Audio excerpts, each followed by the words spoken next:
One, well, I am going to talk about money. What is dead money? Municipalities do not and cannot have the same authority as a government and parliament because municipalities are not included in the Commonwealth of Australia Constitution Act. Running the country on a debt basis, and the politicians then say we can service the debt. But how do we service the debt? We service the debt with dead money. What is dead money? Dead money is taxation, loans, mortgages, and interest payments, fines, penalties, land tax, municipality council rates, licence fees, agenda fee, agencies fees.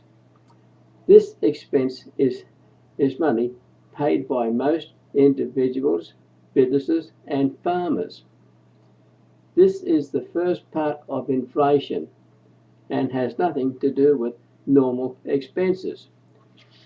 This is what causes inflation. That's the main reason for the inflation. Take that away and you'll halve the inflation rate. Normal expenses is wages and normal other expenses what the company requires, such as goods purchased for the normal sales by the company to then provide a profit. A company must provide 2.5 times of income above expenses to provide a net profit, a healthy profit. The People's Mandate will abolish all dead money and provide for the use of money created by Parliament, Section 5.1, subsection 12 of the Commonwealth of Australia Constitution Act. I will have a little chart here, and all money shall be as follows. On one side,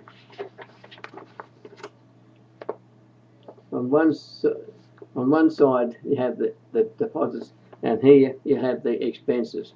Now this file is available on my website. You can see that, and as a matter of fact, you can print this out, and then when you hear me talking, you can read this with me while I'm talking. Parliament creates money. That's the first part. Then expenses. It then spends money into infrastructure, maybe hospitals, railways, anything like that. So the contractor receives payment. The contractor pays for supplies, etc. That's the expenses. Business supplier receives payment. Business pays wages and expenses. Individuals receive income. Individuals pay all their expenses. All business and individuals pay money into bank deposits. Banks receive money to be deposited. Banks return money to Reserve Bank.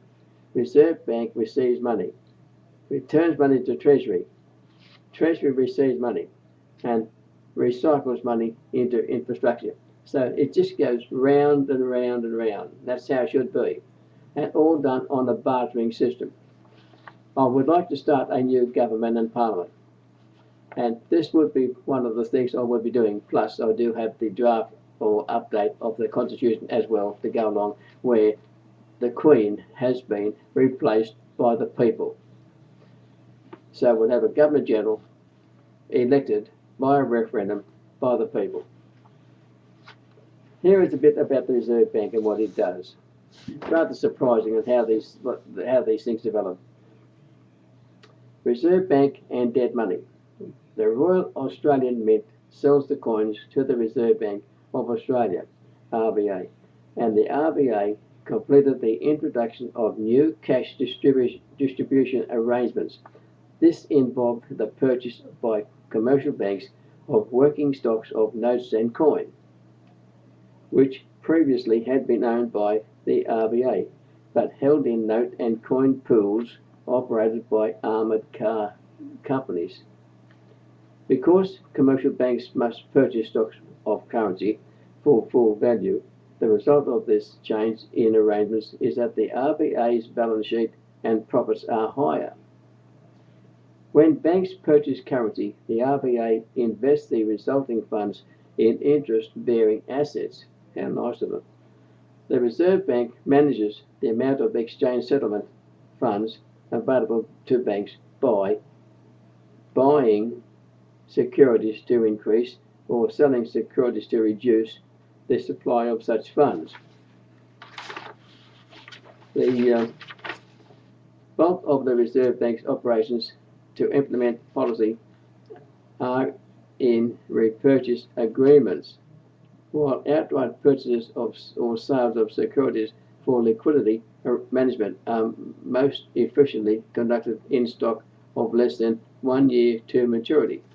Repurchase agreements have the advantage of allowing the full spectrum of government securities to be tapped, since stock of any maturity can be used as collateral for repurchase agreements. Now, I'm going to talk about the section 115.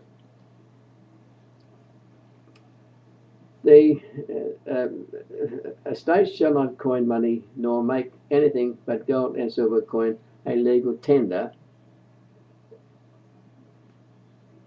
in payment of debts. So this is explained by Quick and Garran, page 1026, their clause number 460. A state shall not coin money. Coinage is a prerogative of the Crown. A state is forbidden to coin money. It cannot create a metal currency. It cannot give to metal any other more than to paper the quality of money. The combined effect of this negation, coupled with the operation of Part 5 Powers of the Parliament, Section 5.1, subsection 12, currency, coinage and legal tender, is that the coinage and legitimisation of metal money, and in fact the regulation of the whole of the monetary system of the Commonwealth, is exclusively vested in the Federal Parliament as against the states. Now, this is what we've been faced with over the years. And going further into other areas is the Commonwealth of Australia Constitution Act Section 96, which says, during a period of 10 years after the establishment of the Commonwealth and thereafter until the Parliament otherwise provides, the Parliament may grant financial assistance to any state on such terms and conditions as the Parliament thinks fit. Now, this means that if the states need any money, they will have to be able to ask the Commonwealth to send them down the money to help them with what they're doing. So then you've got Section 105 and 105A, where the Commonwealth can take over the debts of the states. So you've got, what reason do they have to involve themselves with so much land taxes and all these other things when they have the Commonwealth to help them by way of Section 96 and Section 105A? I'll leave it with you now to work it out for yourselves, and you can read the rest of the file where it has more information for you to read. Thank you.